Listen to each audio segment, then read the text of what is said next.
Saudara yang terkasih, dimanapun saudara berada, kita akan kembali merenungkan firman Tuhan yang pada hari ini akan terambil dari surat atau dari kitab 1 Samuel pasal 16 ayat yang ke-23.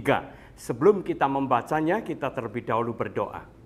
Bapa di dalam surga, kami akan membaca dan merenungkan sebagian dari firman-Mu. Kami memohon pertolongan dan pimpinan dari Tuhan sendiri, supaya kami boleh mengerti apa yang Tuhan inginkan dan kehendaki. Terima kasih ya Tuhan, dalam Kristus kami berdoa. Amin. Saya akan membacakan 1 Samuel pasal 16 ayat yang ke-23 demikian. Jadi setiap kali roh yang menyusahkan dari Allah itu mendatangi Saul, Daud mengambil kecapi dan memainkannya. Lalu Saul merasa lega dan tenang. Roh menyusahkan itu pun menyingkir dari dia. Demikianlah firman Tuhan. Saudara yang terkasih di dalam Tuhan Yesus Kristus, Daud selain dikenal sebagai seorang gembala, ia juga ternyata adalah seorang pemain kecapi yang handal, yang terampil, yang pandai. Ya. Sehingga permainan kecapi Daud ini begitu memikat Raja Saul.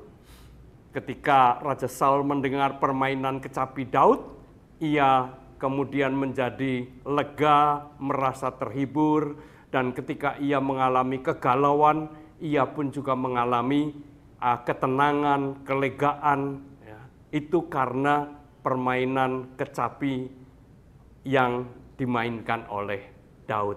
Saudara yang terkasih dalam Tuhan Yesus Kristus, saya membayangkan ya, ketika Daud menggembalakan domba-domba di padang rumput, sembari domba-dombanya merumput, ia terus bermain atau memainkan kecapinya.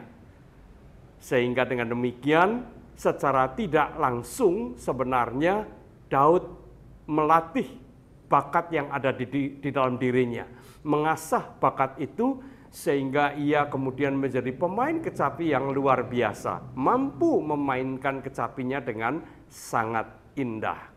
Nah, saudara yang terkasih dalam Tuhan Yesus Kristus, ada yang mengatakan bahwa kalau orang punya bakat, maka ia akan mudah menekuni sesuatu atau menjadi mahir dalam suatu kemampuan, keterampilan, ataupun kepandaian tertentu. Kalau orang tidak punya bakat, itu sulit. Nah, saudara yang terkasih dalam Tuhan Yesus Kristus, kenyataannya tidak demikian. Memang kalau orang memiliki bakat, dan ia melatih atau mengasah bakatnya itu, maka ia akan cepat sekali menguasai suatu keterampilan atau kepandaian atau keahlian tertentu. Itu betul.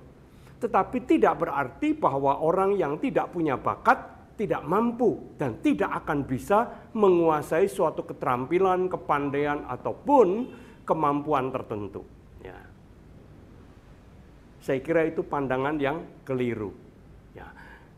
Punya bakat ataupun tidak, jikalau menekuni dengan sungguh-sungguh suatu keterampilan, suatu kemampuan tertentu, maka ia pun pasti akan bisa menguasainya dengan baik. Mungkin memang orang yang kurang atau orang yang tidak memiliki bakat, tidak memiliki kemampuan khusus tertentu, mungkin membutuhkan waktu yang lebih lama dibandingkan dengan orang yang memang pada dasarnya punya bakat. Nah, saudara yang terkasih dalam Tuhan Yesus Kristus, itu berarti sesungguhnya tidak menjadi soal penting, tidak menjadi soal utama, punya bakat atau tidak. Yang penting adalah kemauan untuk mengasah, kemauan untuk menekuninya. Saya tidak tahu apa yang menjadi kemampuan, apa yang menjadi bakat, apa yang menjadi minat dari Bapak, Ibu, dan saudara sekalian. Tetapi, bukankah kita percaya bahwa apa yang ada pada diri kita itu adalah karunia dari Tuhan? Segala karunia, jikalau itu ditekuni dengan sungguh-sungguh, sekecil apapun karunia itu akan menjadi sangat berguna.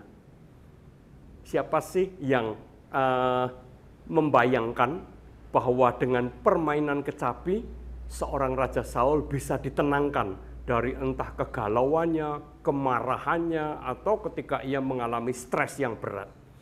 Tidak ada seorang pun yang membayangkan itu. Ya. Memainkan kecapi barangkali bukan sesuatu yang istimewa, tetapi ternyata berdampak luar biasa pada diri Raja Saul.